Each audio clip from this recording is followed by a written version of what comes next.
khổng trơn rồi hai chà chu Lina hay chà ca mới tham tinh khổng trơn ạ mới là nó ấy cái nó không hốt cái nó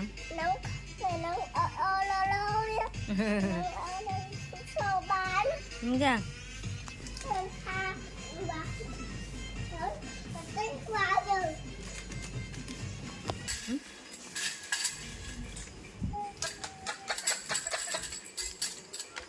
vậy ở tay nhau gì mình tìm tiền tục thì ba nhà tục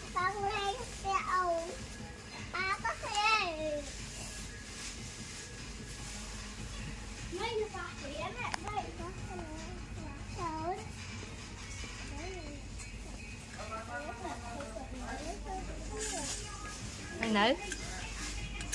vậy hại mà nó ấy không chứ mà sao thật mưa bà ơi chà chu mưa chà chú